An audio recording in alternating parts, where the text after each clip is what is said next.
This podcast is brought to you in part by the support of the AMTV patrons. Thank you.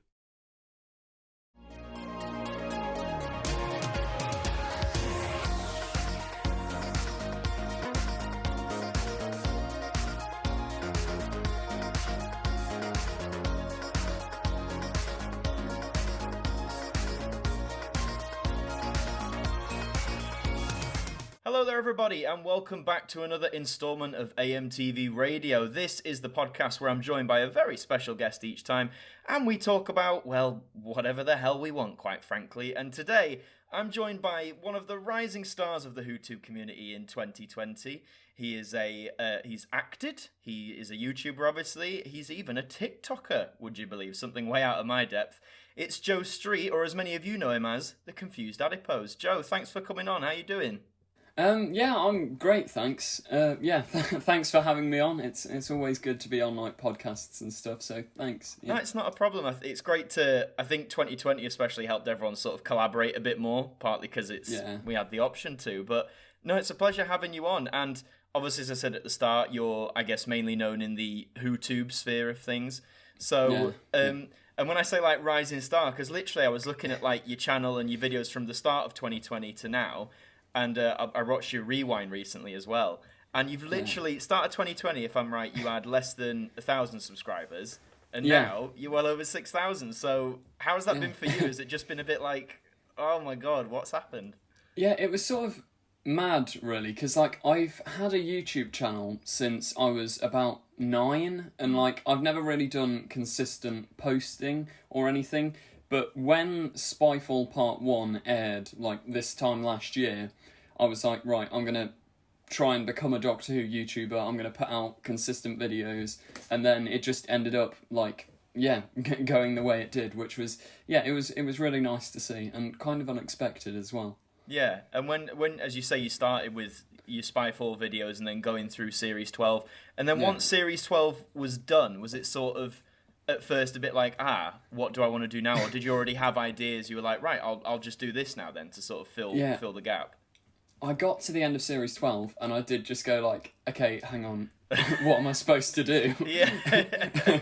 And then midway through lockdown, I started creating like Doctor Who theories and like trying to interact with the community in that way. And then it just, that sort of became what my channel is about. Yeah. Have you got a favourite theory that you've done? Or like something that still could stand up, that hasn't been debunked or anything? Possibly the whole parallel universe theory. It seems to be kind of controversial because I can understand why people wouldn't want it to happen because it almost, like, diminishes what we've had in the series up until this point, but I still think there is a possibility that the Jodie Whittaker era is in some sort of parallel universe. Ooh, I think that would make a certain corner of the fandom very happy if it was. For the wrong reasons. Well, sadly enough, yeah.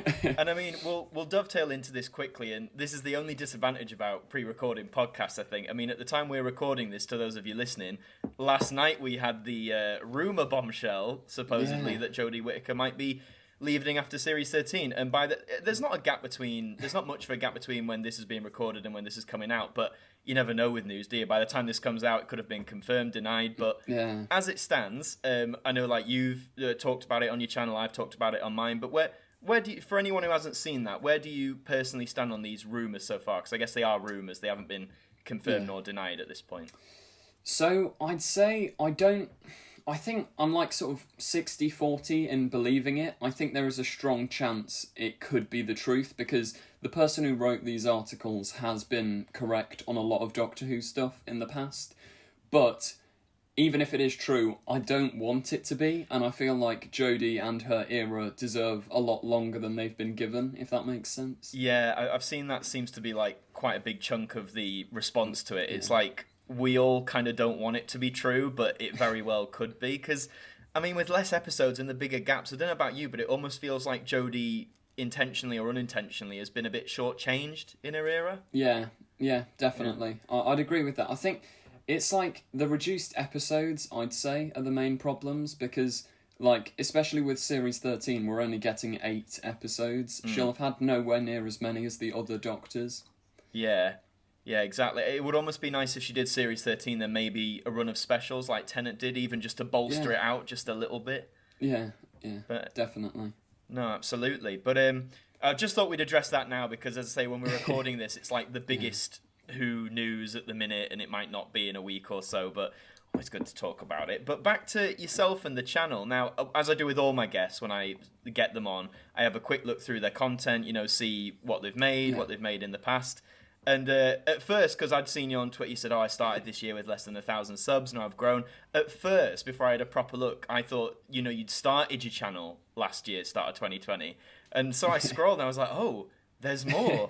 And there's even more. And, oh, what's this? The EastEnders theme on a corner, etc. Oh, no. I mean, all I'll ask is, because we all start somewhere, that's the key thing, and first of all, fair play to you keeping all those older videos up. I think it's always good to just show people this is how you start. But what made you want to start a YouTube channel all those years ago, whenever it was? So I think I've always had a love for how films and TV are made and what it takes to actually make something good and an actual product that an audience would engage with. And ever since I was old enough to sort of use a camera, I'd been shooting my own little film. I used to make Wizard of Oz films when I was a child, and then growing up got into Doctor Who stuff, really, really bad animations way back in the day. But I've just always had that desire to make content and put it out there, and YouTube was the easiest way of doing that. That's it. And I mean, in those early days,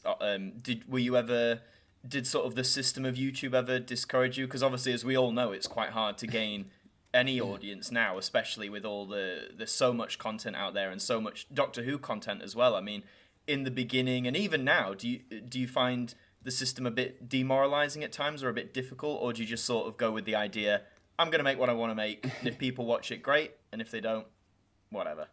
Yeah, it varies.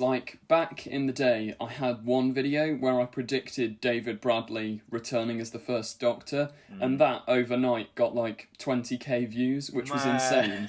I had no idea why, but then all of my other videos only got 70 views, and it kind of, at the time, it felt right, how do I crack the code? How do I get there?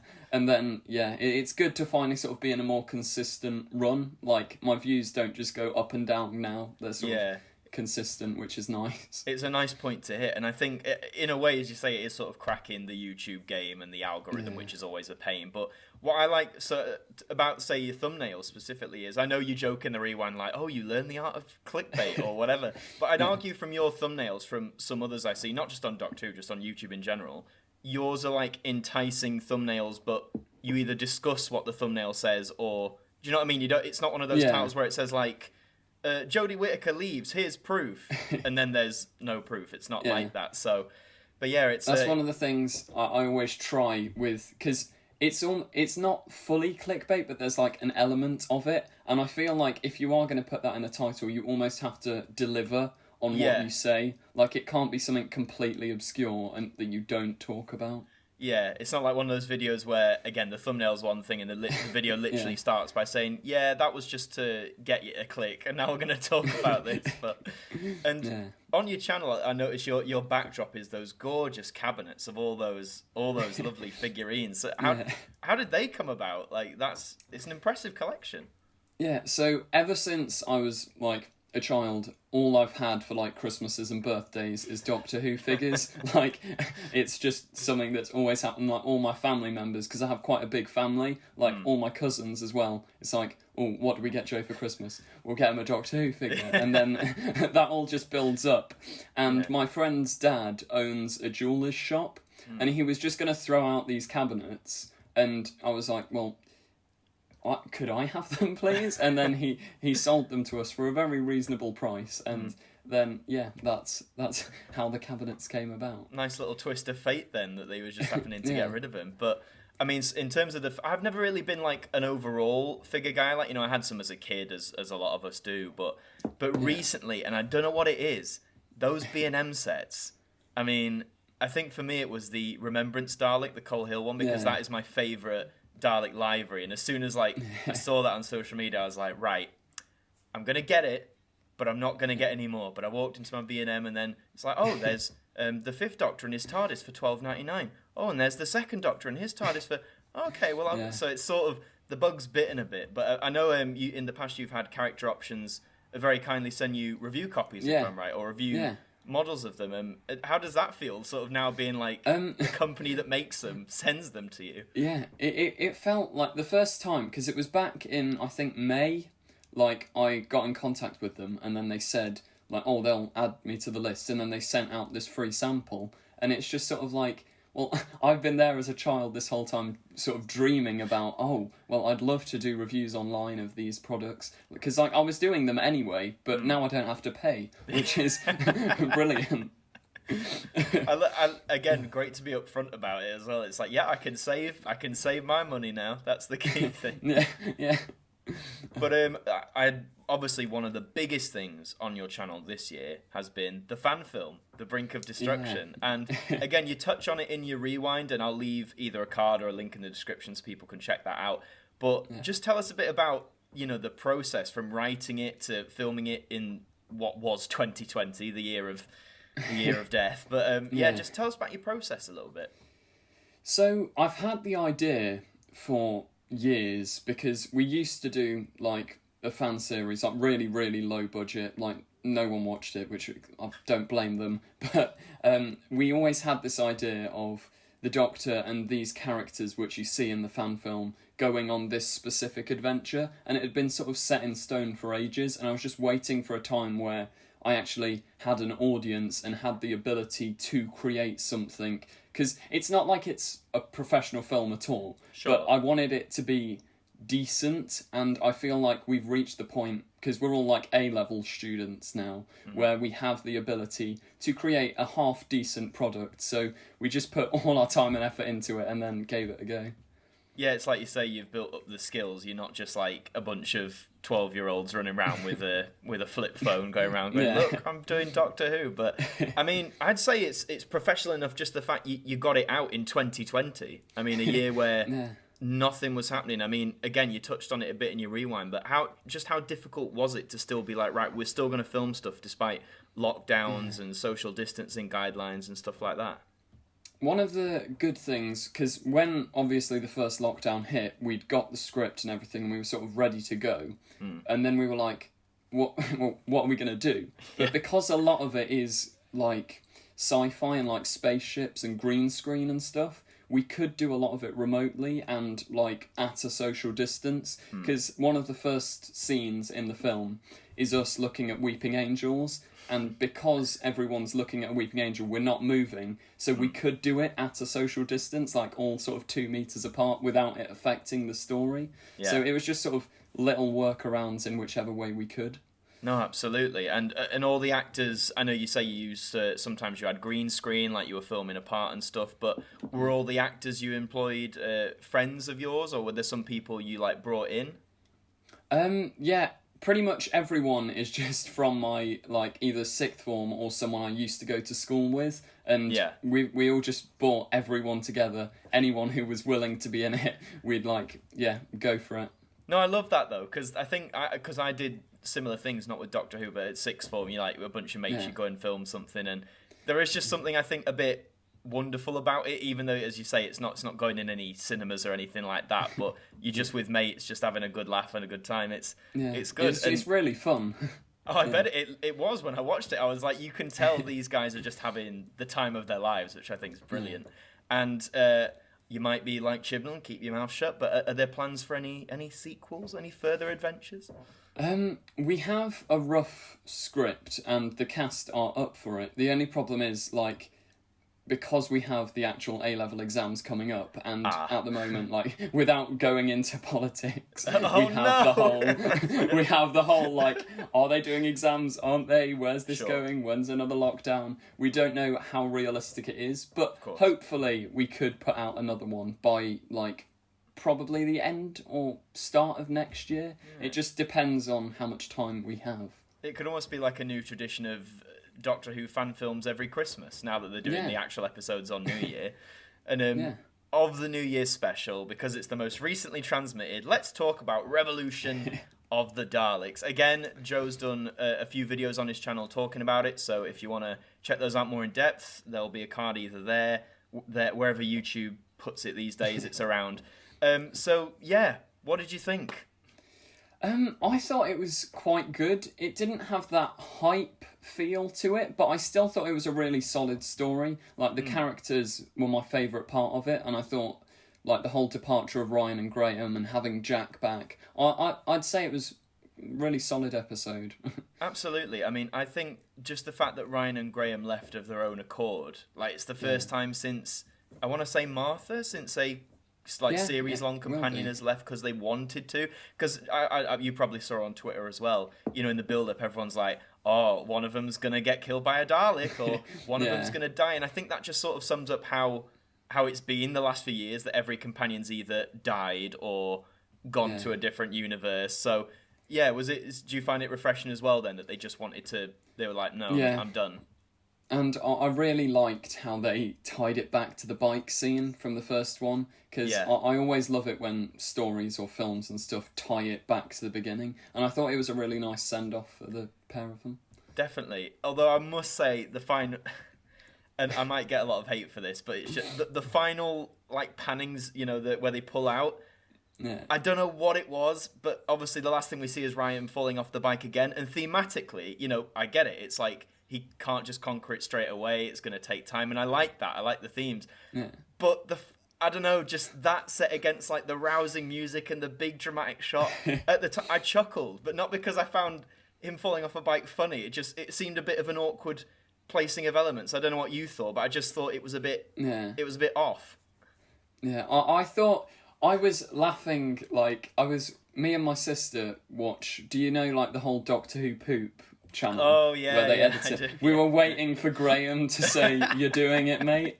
And when he said it, we were just like cheering in hysterics, and the emotion was sort of lost at the end because of that. But it was brilliant to have that like reference in. No, just all out the window. I love those. Anyone who makes like YouTube poops, like I don't know how they have the time, like, and how I don't know how they think up of it. How do they watch something and think, I'll put this edit here or do that? I couldn't do it myself, but is that something you'd try your hand at one day, doing a YouTube poop, or? Possibly. I don't know, as I'm sort of comedically minded enough to do something like that, because there's some ones which like aren't as good as others, and there's like really funny ones, and I don't think I'd be able to reach the standard of a lot of them, so I don't know whether I'd give it a go, but who knows? That's fair. I think you should give it a crack, just to see, just to test the waters. But, but I think you're really comedically inclined, because you are, of course, on TikTok, and you're building a presence on TikTok, a site many people tell me to get on, but I feel like a boomer being like, oh, what's TikTok? I don't like it. But, I mean, how would you say, is TikTok... Not that you have to choose, but like you have, YouTube, which is a very different process, obviously, and then TikTok. Would you say is one more fun than the other, or are they just like, how do you feel comparing the two, like different kinds of work? The thing with TikTok that's nice is it's sort of instant gratification, because the way the algorithm works, as soon as you put out a video, they push it for like 3 hours and you get loads of likes in, and it's only a very short video, so it doesn't take too long, and it's sort of that instant gratification of, a lot of people have seen this now, whereas YouTube sort of builds up over time. TikTok is sort of fast and like engaging straight away.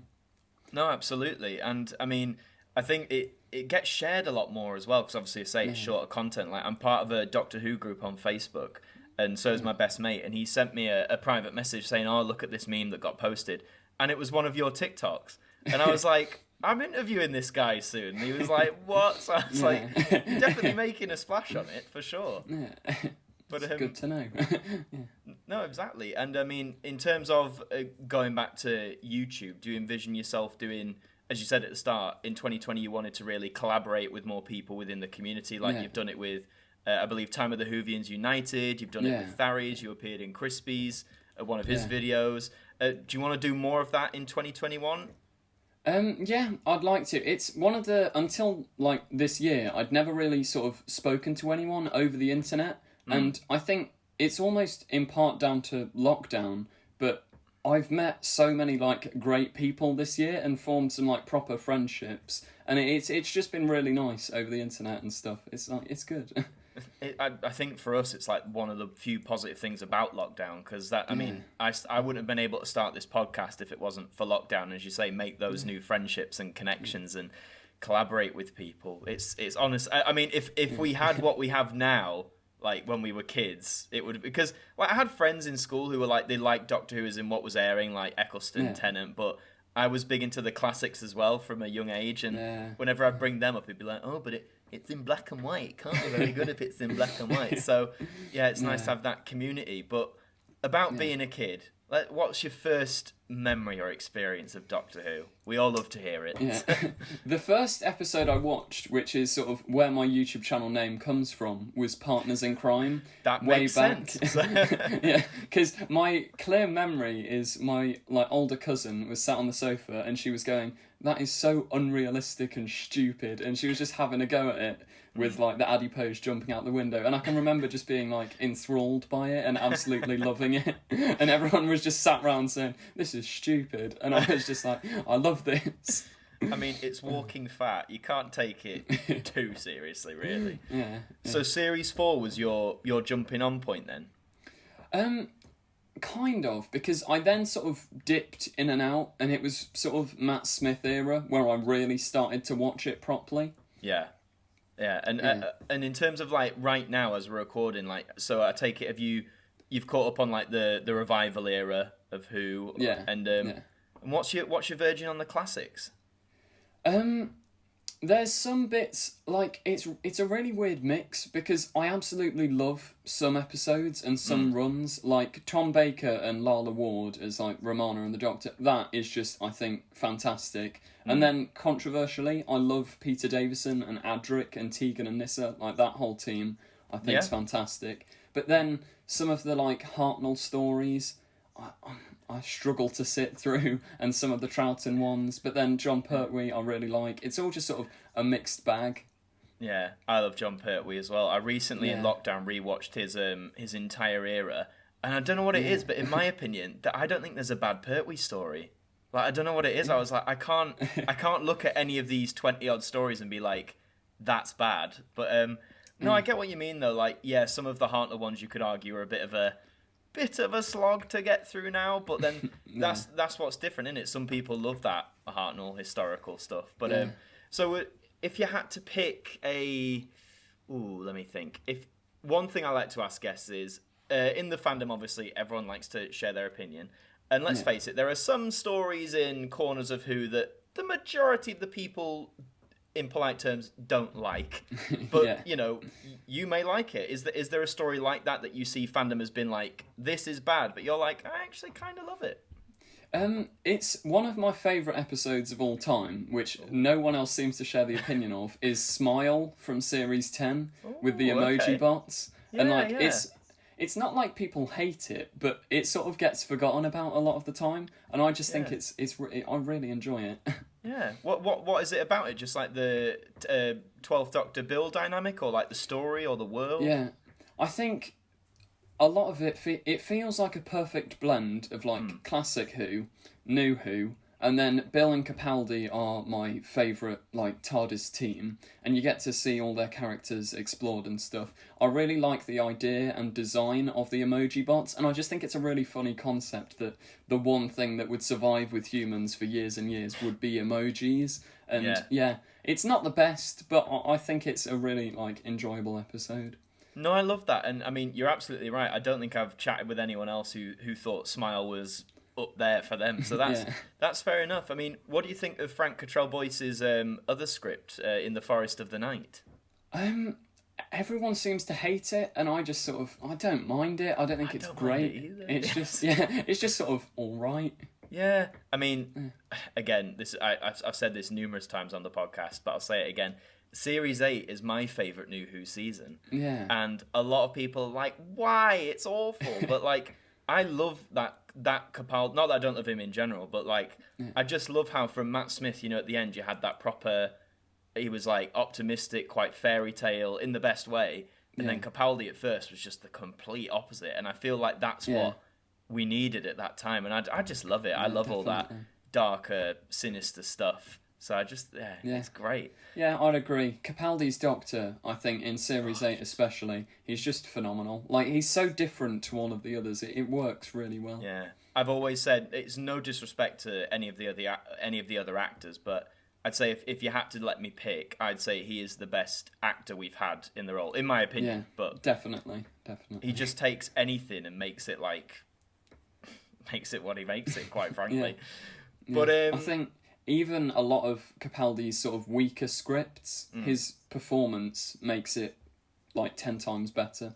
Absolutely. Couldn't agree with you more. But on the flip side then, so Smile's that one you're like, I like this, but everyone's like, this is awful. Do you have one the other way, where fandom's like, this is the best episode ever, and you're like, it's alright? I'd say, if I can say a series that a lot of people seem to like, I really, really dislike Series 2. And the Doctor and Rose, like, they really get on my nerves. And I know that's a very controversial thing to say in the fandom, but yeah. It's funny, though. I've seen it more where people, as you say, like, at the time, having watched it on broadcast and afterwards, people like, this is the best season of the show, da-da-da-da. But more recently, like you say, more people are coming out being like, Rose isn't really likeable at all in this series, or like that whole dynamic just doesn't work. And I've rewatched a few episodes, and I kind of get... Like, there are moments where Rose just comes across as being a bit like, this is a bit selfish? Almost? Yeah, especially in School Reunion with, like, Sarah Jane. She's just really, like, needlessly bitchy. But but then would you argue it's the same in... I always remember that scene in Series 4, in The Stolen Earth, and they're all on the webcam, and Rose is like, I'm trying to get through, and Martha pops up, and she's like, who's she?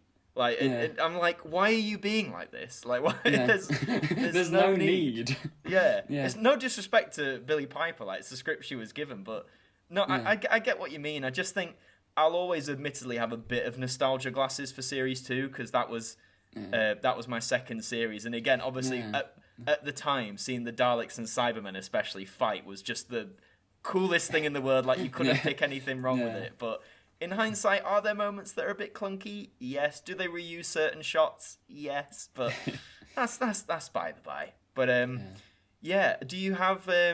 Just trying to think now.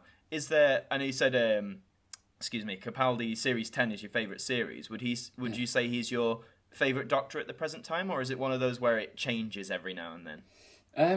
It used to change quite a lot between like Eccleston, Capaldi, and Smith. But I'd say over the past 2 years, definitely Capaldi. Like, he's just, the more, like, we've not, like, seen him for ages, the more I come to love him, and the more I rewatch his episodes, the more I think, like, this man was born to play the Doctor. Absolutely.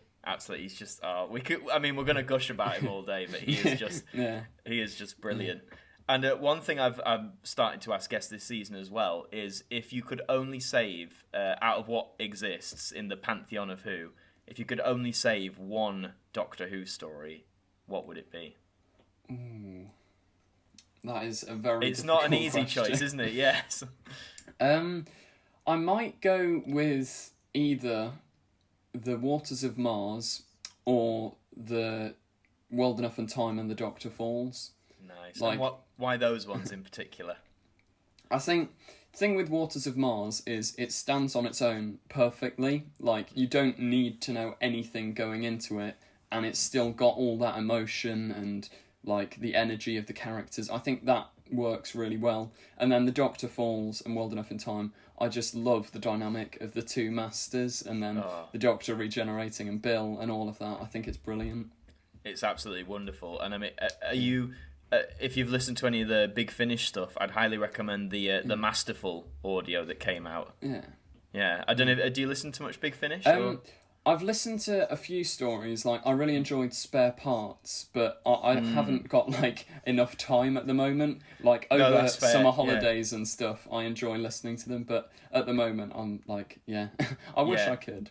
No, it's just so cool. Again, I won't spoil too much for people listening, but I think it's known at this point, like, the opening scene of Masterful is just, I think it's a total of, like, 7 or 8 different masters in a room. Wow. And, like, you'd think, you'd be like, how on earth can you write a script like that and make it cohesive? But my God, it's honestly brilliant. Like hearing John Sim and Michelle Gomez and Derek Jacobi and Eric Roberts and just all of them. Like it's brilliant, honestly. So if I could recommend any for you next time, definitely go with Masterful. Yeah. It's a stunning story. Sounds brilliant. Yeah. And I do have to touch upon Skongo. Yes. You knew this was coming. Yeah. For those who are listening or watching who are like, what on earth is Skongo? Fill us all in. Where did that meme come from? So, like, back in around April, a bunch of people just started spamming my comments saying, oh my God, I found Skongo's YouTube channel. And I, like most people, was, what the hell are you, who is this? What is a Skongo? Yeah. And then I looked it up and came across, like, TARDIS posting and all of these Facebook groups where they just created a guy for no reason and pretended that he was this fantastic Doctor Who villain. There's a video from a guy called Joe Brennan where he explains the whole thing, and it's interesting to see, but really strange at the same time. I was going to say, if you got spammed, so you're literally just reading comments that are like, look, it's Skongo's here. Yeah. Like, Yeah. And there's got to be plans to make like a little Skongo tribute episode, surely. Yeah, that would be brilliant. They've included the Doctor Who poop. Maybe you could get Skongo in the actual show. There you go. That's the next step. George, if you're listening, there you go. Skongo in the next one. No, it's brilliant. I think that's one of the positives of the fandom, though, isn't it? Just like they can make up these like random, more positive memes and just be like, we're just gonna riff off this. Here's this imaginary character called Skongo, and we're just gonna absolutely run with it. Yeah, they're the best kind of memes because they don't sort of hurt anyone or cause any like damage. They're just really fun and obscure, which I think is one of the fun parts of the fandom. Absolutely. And one thing, I asked my guests all this in season 1 because at the time it was the most recent, and I think I'll probably ask a lot of guests in this season as well, just because it's still a big talking point of the fandom. The Timeless Children, everyone's favourite, as I call it, obviously had a lot of revelations, reveals, etc. And of course, at the time of this recording, we don't know what Chibnall has got planned. We don't know if he's going to explain it further, if he's just going to forget about it, whatever. But as the information we have currently stands, what are your thoughts on the whole Timeless Children arc saga? So initially, I went into it with like, if they do this, this will kill the show. Oh no, everything's going to be awful. But then I watched the episode, I sat down and I thought, you know what? Sounds fun. It's interesting. I don't mind it. I don't think a lot of people sort of feel as if it takes away from the past. I don't think it does. To me, it just sort of adds a lot more story potential. And I think all the other Doctors still, they're equally as valid as they were before the revelation. I think all it does is open up new story potential, which I think can be quite interesting. No, absolutely. I think it sounds like we had pretty similar reactions on watching it, because I thought the same, and I remember especially at the time, the people saying, well, William Hartnell's not the first Doctor anymore. My brain always interpreted that as he's still the first Doctor, as in the first incarnation to call himself the Doctor, but he may not be the first lifetime. And I don't know, in my head I was just like, I'm cool with that. Well, that's fine by me. It doesn't wreck that. Yeah. And also, why have we all forgotten the War Doctor? Why, Exactly. No one was complaining then. Well, yeah, exactly. And I think the most, trying to remember back to 2013 at the time, and I mean, correct me if you heard differently, but I remember when he got announced, people were like, oh, where does this fit? Between 8 and 9. Oh, okay. Yeah. Like, that was quite literally it. So it's but now I guess people are trying to do it with Joe Martin and the whole, Series 6B and all that sort of stuff. And I think she's the one I know I'm interested the most to see where she fits, because whilst I'm fine with all the pre-Hartnell stuff, I think because obviously she calls herself the Doctor, she's got herself a police box TARDIS, it's like, okay, where are you in this? Yeah. Especially with like her costume and the fact that she uses like karate and stuff. She feels very John Pertwee. She has like the frills and all of that. Yeah. And I would like to see the season 6B thing explored. Yeah, Chris Chibnall twiddling his thumbs like, yes, finally. But I don't know if you've seen that classic interview of him from the late 80s saying, "I like Doctor Who's too basic now," and it's been memed so much in the fandom for better or worse. But no, it's brilliant. But as well as I like talking about Doctor Who with guests like yourself, I do also like chatting about your other pop culture interests. So besides Doctor Who, we'll put that to one side. Is there like a second, or just what other pop culture things are you into or franchises? There's nothing as strong as Doctor Who, but like I like Star Wars and like the Mandalorian, all that sort of stuff, and like Back to the Future I'm a big fan of as well. Nice. Yeah. Did you get a chance to see the musical that they've recently done, or? No, not yet. It looks very interesting though, but I haven't been able to. Yeah. I think you'll like it because my girlfriend worked at the theatres where it premiered in Manchester, and she said she didn't spoil it, but obviously she was like, if you like the films, it's very faithful, which I was like, cool, I'm happy with that. But yeah. So Star Wars, this is always a fun point, isn't it? Star Wars. So tell me about your Star Wars journey. How did you start out with that beast of a franchise then?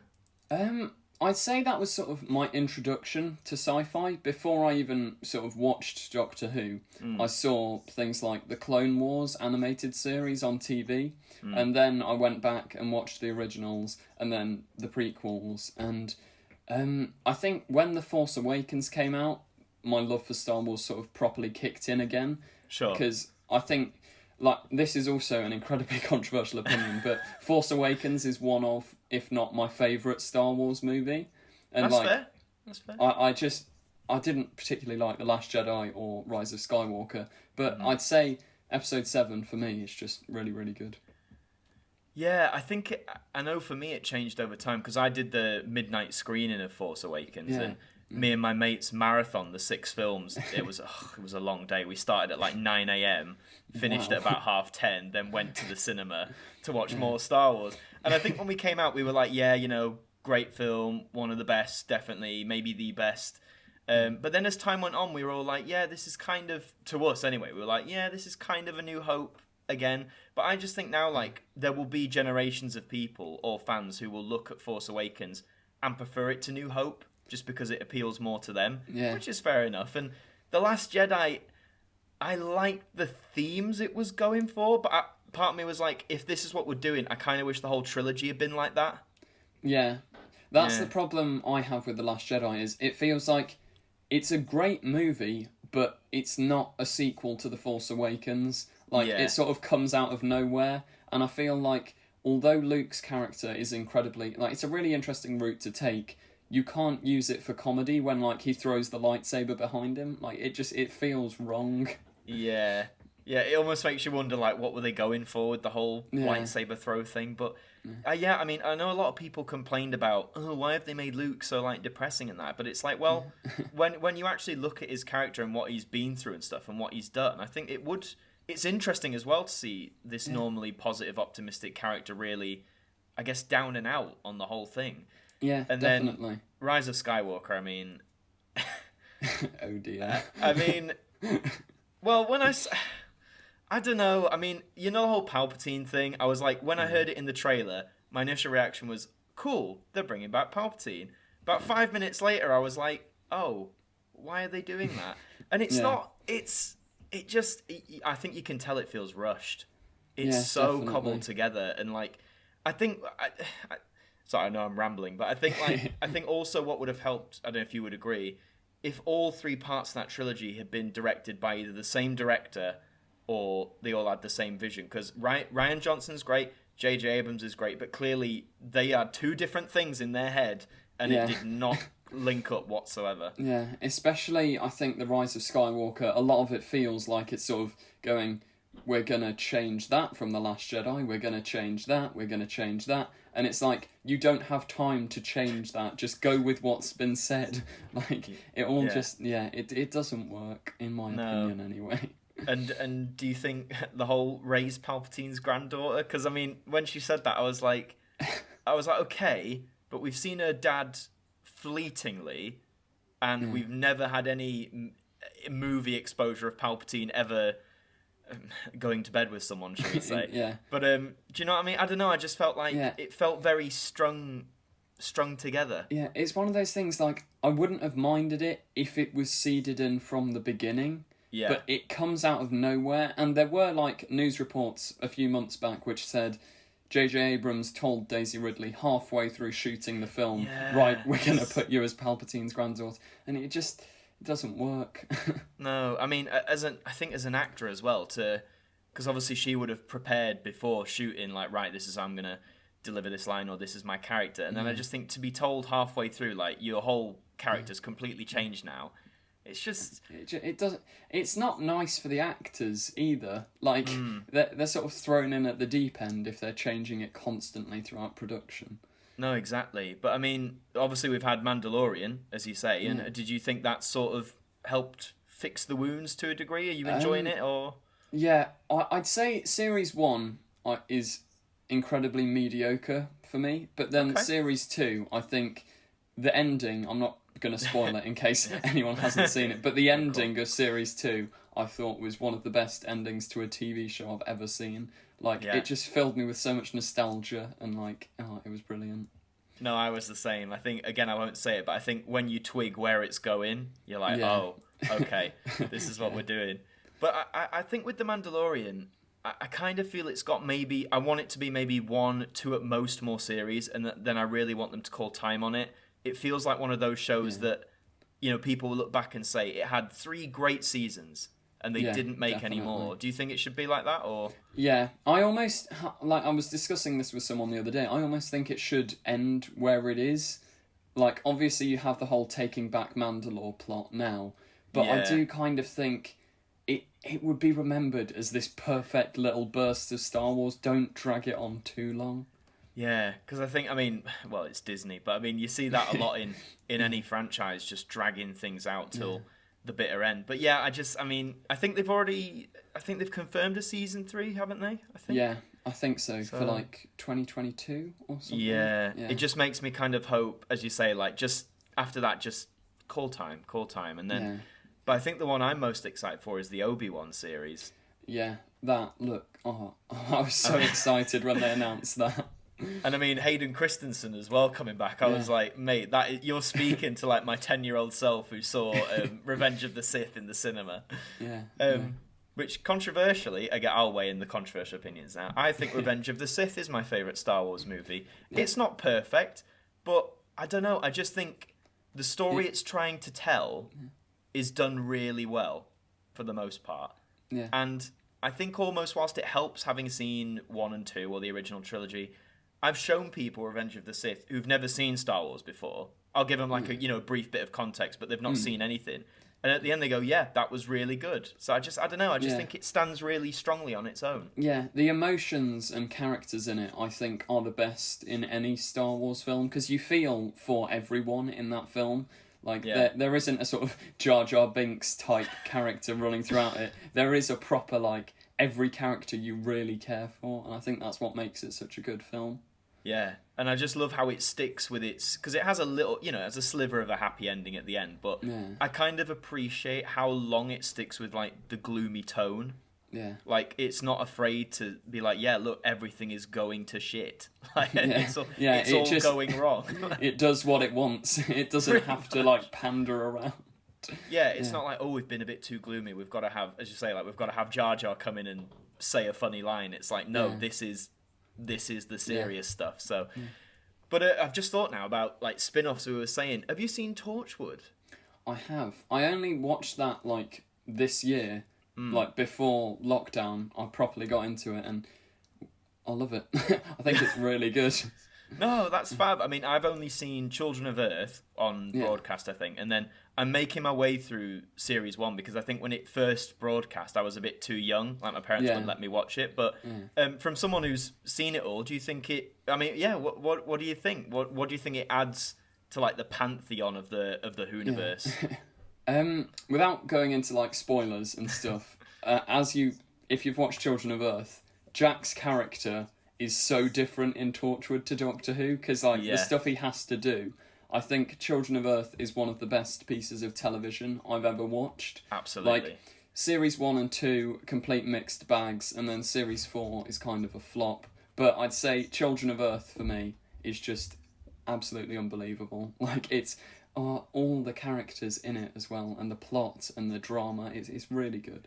No, it's so strong. I'm glad that was the first one I got to see on broadcast, just because it's so good. And like you say, from what I've seen of season 1 so far, it's kind of a mixed bag. Like, I really like Cyberwoman.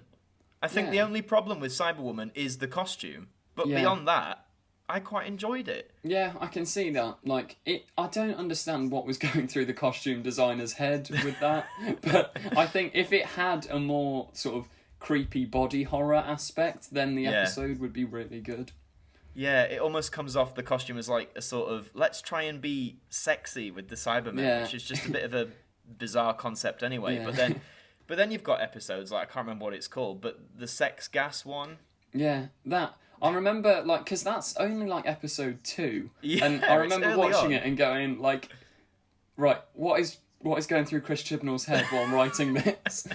But it's still an interesting episode, and I think it's a interesting enough concept, although it is really strange. Like, I can see why you'd make a story about that. Yeah, I mean, a common criticism I've seen of it in retrospect is they're saying Torchwood is a perfect example of those shows in like the mid to late 2000s that were marketed as like adult drama. So they're like, right, here's lots of blood, here's lots of sex, here's lots of language. Because there were moments when I was watching the first few episodes where I sort of felt like I was taken out of it because I was like, okay, you're just swearing for no reason, or there's just a lot of blood for no reason. Did you feel like that? Or yeah, definitely. Like, some of the innuendos Jack makes, it feels like they're sort of going, look, we can say this because it's not a family show, it's really cool, and it feels kind of cringy at points. But, yeah. And I think that was, I agree with you that Jack's character, I think, is so different in Torchwood than he is in Doctor Who. And I'm just thinking, I'm gutted I didn't mention it in my Revolution video, but I almost think that in Revolution, whilst I love seeing Jack back and John Barrowman's brilliant, like as you say, when you see him in things like Torchwood, I think now when he pops up, you don't get enough of that development in Doctor Who. He was almost there as, obviously as a nice callback, but it was almost like he was instantly sidelined to the Doctor, which is fair enough, the Doctor's the lead character, but I don't know, it would have been nice to see some of that growth from Torchwood carry over. I think one of the problems would be if you did have the growth from Torchwood, although I'd love to see it, for children who've only watched Jack in Doctor Who, they'd kind of be like, where has this come from? And like, why is he acting this way? Yeah, and I guess they can't say, well, you kids, you can find out when you're a few years older and watch Torchwood. But hey, we got a Gwen Cooper reference, and everyone's like, Torchwood Series 5, maybe? Yeah, maybe? Hopefully. Fingers crossed. Well, I mean, I don't know about you, Joe, but I kind of think, I hate saying it, but I think if the Torchwood thing was going to happen, it would have happened by now. Yeah. That's my stance. Like, as much as I'd love to see another series, I just don't think it's going to happen. I kind of get the impression that, like, Chibnall and John Barrowman want it to happen, but the audience isn't there, and the BBC wouldn't do it. Because, as you say, it's been years now. It's been, like, almost 10 years since the last one. Like, if it was going to happen, as you say, they'd have probably done it. Yeah. Well, again, I mean, if you want your Torchwood fix, to anyone listening who doesn't know, Big Finish are doing Torchwood Audios, and again, I'd recommend some of them. They're brilliant, and they've actually got one coming out. Well, it might be out by now, but they've got one coming out with David Tennant in it. I don't know if you saw.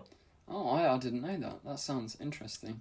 I've tried. The plot's sort of like, I think it's focusing on Jack, Yanto, and then the 10th Doctor pops up for some reason. So that would be a cool one to listen to. But I just think I liked seeing, though, Jack. You got sort of that Jack development in Stolen Earth Journey's End, I'd argue. Yeah. Again, not too much that you can't show it to children, but yeah, I don't know. But then Revolution had so much going in, on.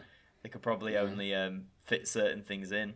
Yeah. And nice to see the shouty boys back in action, as always. But did you like the new design, the new Dalek design? I think it might actually be, like, when they've got the red lighting and the red lasers and everything, I think those might be my favourite Daleks of all time. Because I think Chibnall writes the Daleks perfectly, because they kill more people in Revolution of the Daleks than any Daleks throughout the entirety of the Moffat era. Which I think, true? Yeah, like, that episode alone. And I think that really says something. Like, it's in how many series did Moffat have? And then Chibnall, in that one episode, just slaughters everyone. Yeah, and I mean, I've seen some people criticise the, the scene where the Dalek's on Leo's back and it just decides to kill him just because, and people saying, oh, that's the Dalek just being, like, too evil for the sake of it.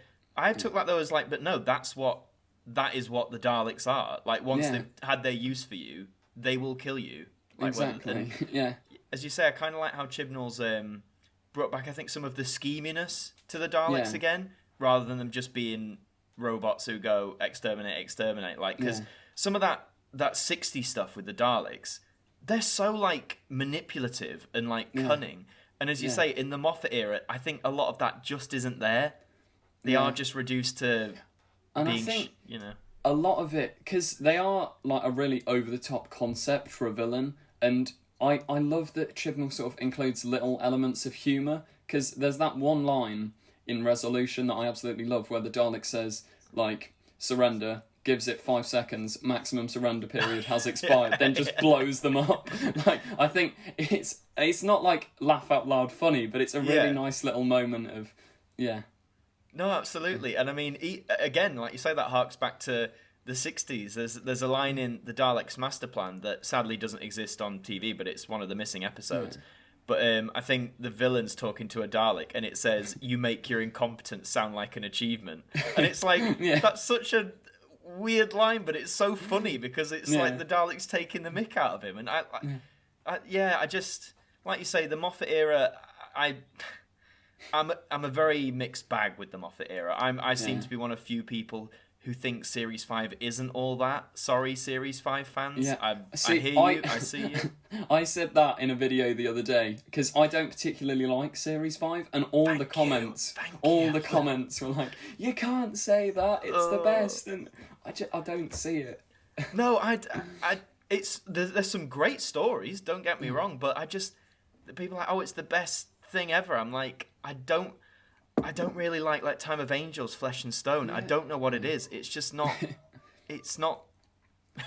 It's just I'd say the 11th Hour is amazing, but it only sort of goes downhill from there, in my opinion. And the finale, I don't think it's just sort of okay.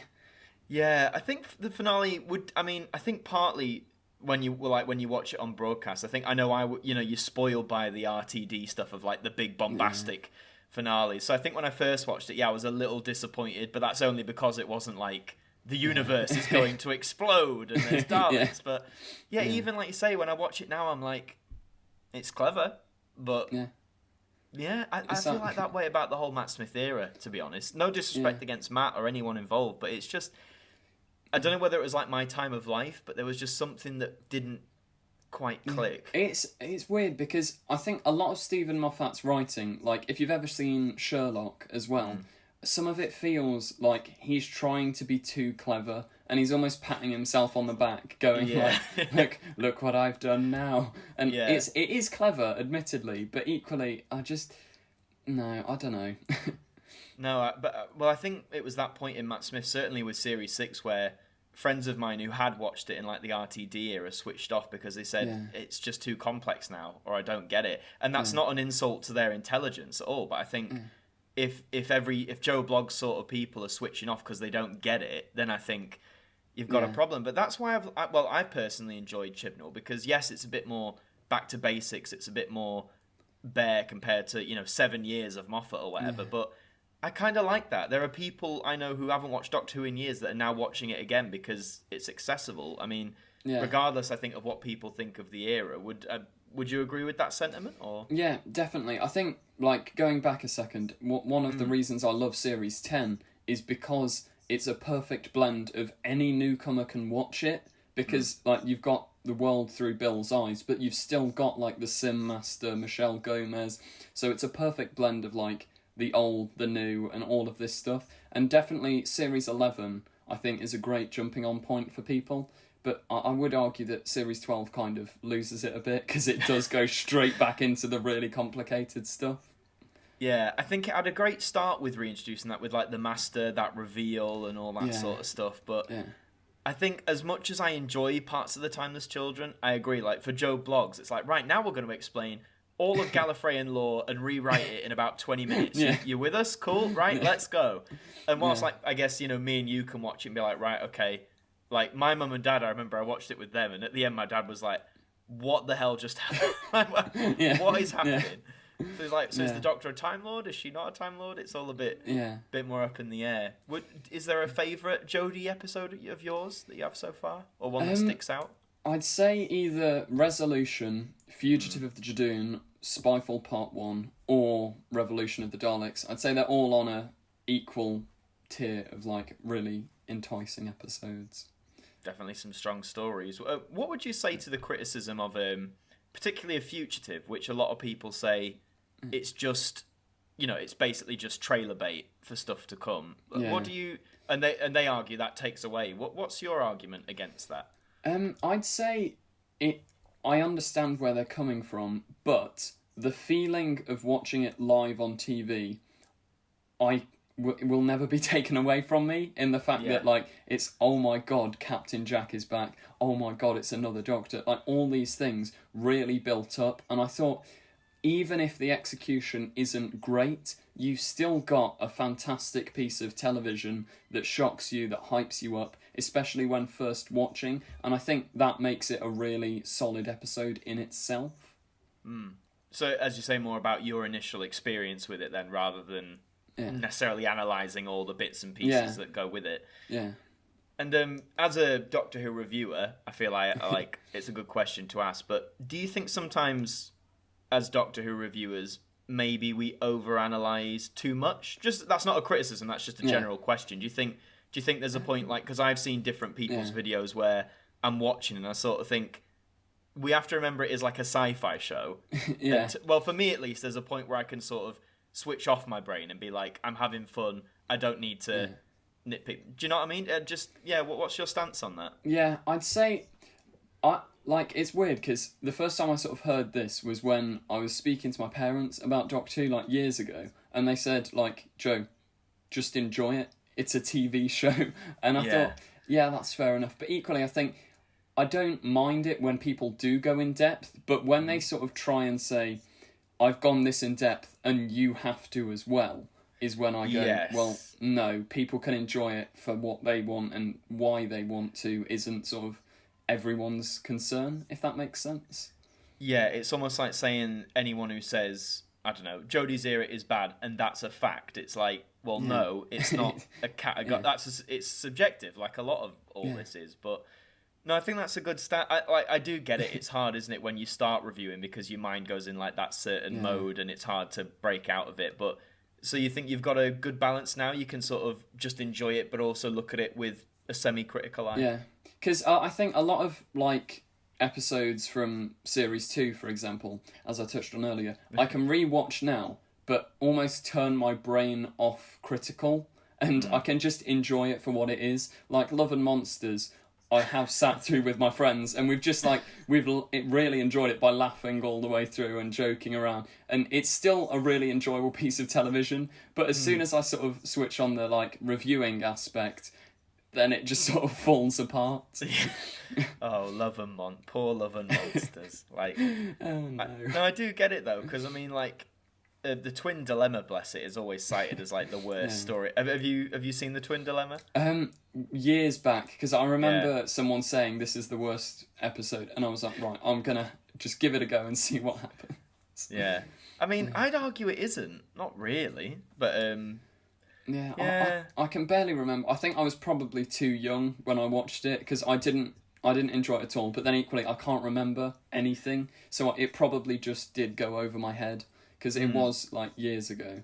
Oh, I'd recommend, if you can, a rewatch, just because there are, like, the moments everyone cites for being bad, like, I get it completely, but I don't know, I watch it and I'm like, I still really enjoy the story, and I like that they tried something different with this Doctor. Maybe they pushed it too far, maybe it was in a bit of a wrong direction, but it's more like, at least they were bold enough to do it, where like what they did with Capaldi, really. Like, I guess, after mostly nice Doctors, the idea of making him really grumpy and really, like, on edge. But I don't know. As I said earlier, I loved it. I loved that he didn't take anyone's shit, quite frankly, because my defense of it always was he's a 2,000-year-old being, and humans are constantly making like the same mistakes he's warned them of. So of course you'd be a bit pissed off with it, I think. But yeah, I'll definitely give it a rewatch like when I can get round to it, because it'll be interesting to go back and see what. No, absolutely. It's one of I mean, you could. There's always something I need to rewatch. You know what I mean? I feel that a lot. It's like people talk about a story. It's like, oh yeah, I need to give that a rewatch and a second chance. But is there a story that is like your comfort food story? One where like you don't even have to watch it full concentration. You can sort of whack it on, do other things, or tune in haphazard. Do you know what I mean? Just something that makes you feel good by having it on. I'd say probably the pilot from Series 10. I know I'm going with a lot of Series 10 episodes, but I'd say the pilot or the Stolen Earth from Series 4. Those two episodes I watch all the time, but like not properly sit down to rewatch. I just have them on like while I'm doing like revision or something. And could you quote them word for word now, do you think? A lot of the pilot and the Doctor Falls, I just sit through and like my family are like, shut up. And I'm just there saying all the different lines. Whole thing. Quoting the speeches. Well, as Series 10 is your favourite series, I think it's only fitting to touch on the middle three-parter, which I remember at the time caused a lot of waves. You know, some people loved it, some people thought it was a waste. So I think, it's Extremis, Pyramid at the End of the World, and Lie of the Land. What do you make of that then, as it's part of your favourite season? So initially, when I watched Extremis, I was like, what was that? But when I went back, I understood more so, like, it's like the deeper levels and whatever. Pyramid at the End of the World is, I think, really, really good. Like, a lot of people see it as mediocre. I'd say it's the strongest out of the three. And then Lie of the Land, it's decent. I wouldn't say it's brilliant, but I'd say it's solid. Yeah, again, some of the ideas were good. I think it was a mistake to do the whole regeneration cop-out thing. Yeah, I think that was the main thing that annoyed me about it, because I love the ending and the whole idea of Bill's mum, like, coming back and helping her, but the regeneration was just so, like, pointless. Like, why did it need to be there? Yeah, especially with how, again, not Capaldi's fault, but just, like, how coyly it's played off. He's like, tricked you, like, like... Okay. I mean, classic Moffat trailer bait there, but it is a mixed bag. That's my view on it. It is a mixed bag. It's not terrible, but I mean, there's so many stories that just shine in Series 10. Oxygen, oh my god, I rewatched that recently. That's just incredible, and I quite like Empress of Mars as well. Again, not perfect, but you know, yeah, I'd agree. No, that's awesome, but I mean. Again, it contradicts with what you said, but a lot of Series 2 is my comfort food because, again, I think it's nostalgia goggles and rose-tinted glasses. But we'll start to wind things down. But one thing I will ask you, just to like a sort of nice big juicy question to close off on, I think, is if you were in charge of Doctor Who, just what? Not like you have to give me a full pitch. I'm not asking anything on the spot, but.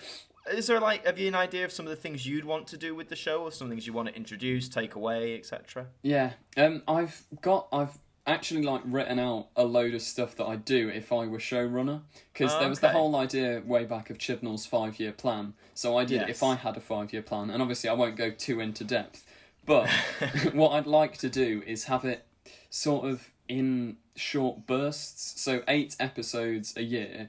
And they're all released on like iPlayer in one go, and they all tell one big story, one big character arc for each of the characters. I'd have like a Doctor and 2 companions, and I'd bring back Omega, because I think he's one of the best villains from the classic series, hasn't come back yet, and I'd have one of the companions like betray the Doctor and just out and out become a villain, and I think that those are the sort of rough ideas I'd like to go with.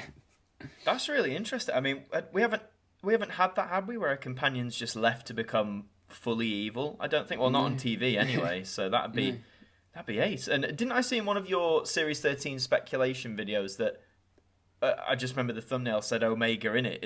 Was that you thinking they might bring him back, or? Because in the Timeless, technically in the Timeless Children, the script says this guy, this random Time Lord, is Omega.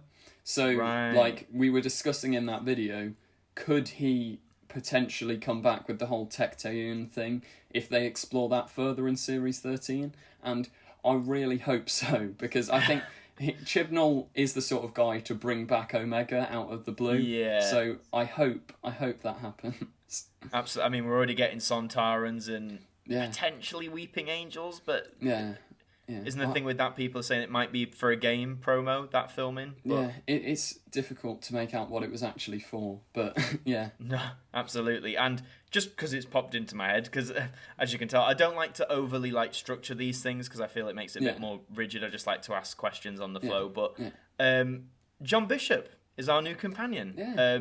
What do you think? Until he was announced, I'd no idea who he was, but fair enough, I've watched some of his stand-up, and I think it's not for me, but I think he still could play a good character, because they've had Matt Lucas, a household comedian, for Series 10, then Bradley Walsh for Series 11 and 12, Catherine Tate in Series 4, so I think, I'm optimistic, and hopefully he'll do well. No, absolutely. That's why I don't get some people you see saying, "Oh, he'll be awful." It's like, well, one, he hasn't done anything, and also, two, there's precedent for comedians. But I think my only slight gripe with it personally was I've always liked how, for the most part in its history, Doctor Who companions have been relative unknowns in the acting world, and it sort of gives them a jump start. I'm not saying you can't have celebrity castings, but I think that was my only little thing. But I'm the opposite to you. I've seen John Bishop live. I love his sort of comedy. I mean, I lived in Liverpool for 6 years, so I think I'm slightly biased. I love a Scouse accent. I wonder how the Americans will find a Scouse accent. But as you say, hopefully he will be fantastic. Yeah. Well, we will start to wrap it up there. So, Joe, again, thank you so much for joining me. Would you like to give any of your channels or social medias a big shout out? I'd just say I'm Confused Adipose on pretty much every platform. So if you search that into Instagram or Twitter, you'll find all my social medias there. And thank you very much for having me on. It's been great fun today. Yeah, it's been good. It's not a problem. Not a problem. And hopefully, here's to more. If you ever make a sequel fan film, I'm a budding actor with no job. Please hire me. No, I'm joking. But no, the next Doctor right here. Well, what can I say? No, I don't want, again, we don't know if she's leaving or not whilst we're recording. Yeah. I kind of don't want them to cast another white man straight away. Not saying they can't in the future, but I don't know, it just feels like a misfire. It would almost be giving in to the Not My Doctor crowd, and even if that's not the intention of it, I feel like they make it sound that way, and I don't want it to... because it would just cause more division in the fandom. I feel like I'd love Joe Martyn actually to be revealed as the 14th Doctor somehow. I think that could work quite well. And it'd really piss the NMDs off as well. So that's always a positive. That's always a positive.